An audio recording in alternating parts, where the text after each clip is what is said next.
Like any great story, a creator career needs to have a great ending. And I'm not trying to retire you, I want you to set up everything around your creator career in a way to maximize that exit outcome. Here are 5 potential exit scenarios we will touch on today. Some of them will take time to execute, years at times. To illustrate an example, check out how far ahead MatPat had to plan when selling their Theories channels. Yeah, no one knows this, but we did a keynote on the VidCon industry stage back in 2019, which was the first time we were thinking about this. Like, this is how far back this just discussion goes. Not even like necessarily actions around it, but our son was born in 2018. And in 2019, we were like, what are we going to do? Now time to get you strategizing about your future lifestyle exit. Well, technically, this is non-exit exit for your creator career.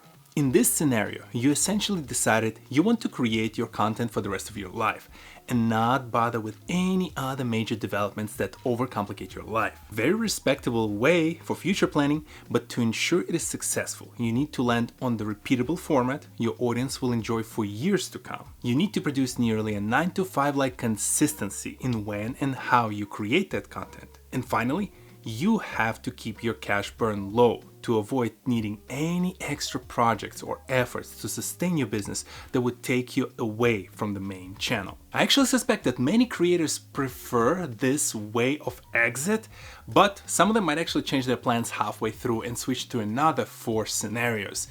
Ultimately, if you are following this lifestyle exit, ensure that the kind of content you are creating today and the formats that you have on your channel is actually something you're comfortable doing 10 years from now. Exit to other media. This used to be the primary end goal for any YouTuber 5 to 10 years ago. Build a reputation, build a career, and eventually switch from being a creator to actually having a role in some other form of media, maybe in silver screen or television. The supporting pillars you require here are understanding the requirements of being an on-camera talent and giving up the control of all other parts of production. A network of professionals who will help you land the jobs like agents, producers, directors, and learning from the successes and failures of creators who walked this path before. I can see this being a very valid exit strategy for the stand-up comedians, sketch comedians, musicians, and even some of the illustrators.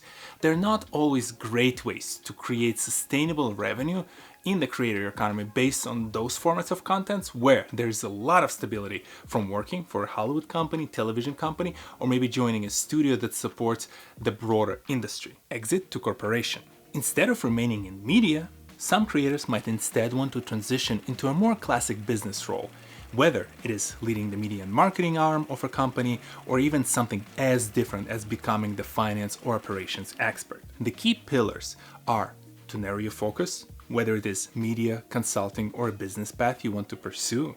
Identifying the transferable skills you will leverage when transitioning from the creator career into one of these roles. After all, you gotta sell yourself. And the network of business professionals within some of those target companies. Don't waste your time applying online. So many job postings are either pipeline postings or just not real at all. Instead, leverage the personal introductions conducted through your network and the other 2 pillars to land a successful exit. This is a very valid strategy for creators in the more niche themes. Say you can be a creator reviewing certain type of technology, and you can then join as a product leader in an electronics company that produced that technology you used to review. Exit to an executive position. Always being on camera and being the person the entire brand relies on is tiring. Stepping back behind the camera and becoming an executive of sorts is a very valid plan. The key pillars here would be finding a way to replace yourself on camera, likely with a new talent, building a creative and a business team around them to enable the production and distribution of content. And finally, it needs to be a sustainable format that will produce repeatable revenue for you to make the payroll for all these new hires. Coming back to MatPat and the Theories channels, they are the great example of the plan that was instituted years ago, where they hired the right people and they trained them and they groomed them to become the replacement for MatPat across every niche that the Theories channels cover. So you have to strategize early in order to prepare for the exit plan like this. Exit to an acquisition. This path follows nearly the same approach as the prior play. The main difference is now you have a third party entering the conversation to acquire your brand, giving you a nice pile of cash to retire with. The key pillars here are building a brand that will have opportunities to 3 to 5x the money the acquiring party makes, so your business needs to be scalable. It also needs to be a predictable business so that they can build a framework of investments around it. And finally, it needs to function without any involvement from you. So financially, this is a very attractive option, especially if you don't mind seeing your baby kind of like going out there and doing something on their own. The downside, or at least the consideration here, is the fact that I've been through 6 to 7 different acquisitions, and I promise you, they never go smoothly. I can cover it in one of the future videos. Just remember that the price of you getting all that money up front is the fact that you have to build a kind of brand that will attract the investors, and then you also need to go through the process of due diligence to ensure that they're comfortable with their purchase. Looking back at all of this, you can say, Tahir, just give me a break. I just figured out a way to monetize and now you're already trying to retire me. I'm not forcing you to really make up your mind and decide that this is the only way you're going to retire 10 years from now.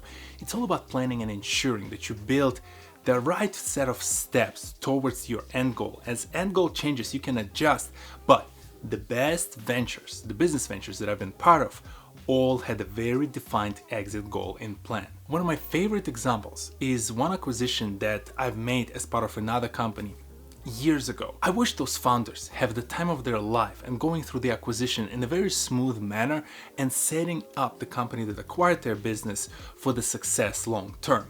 I grabbed lunch with the founders and I asked them, how did you guys do it? Their response was very simple.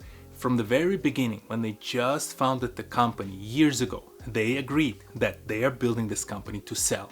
So every decision that they made throughout the years of growing that company went towards ensuring that this is a very attractable company for an acquisition. And us creators, especially as we grow our channels and we become more popular, you start seeing a lot more opportunities to sell, produce, do different things.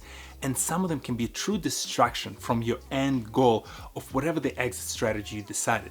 So use this framework as a way to consistently remind yourself every 6 to 12 months on what is my plan, where am I heading with all of this, and am I making the right decisions to get me closer to that end goal. And if you have in doubt, reach out. I love talking about this subject. Subscribe to my channel because there are plenty of other different frameworks I'm going to be building through the rest of the year to ensure you can build a very sustainable creative business around your personal brand. And I'll see you next Saturday. Peace.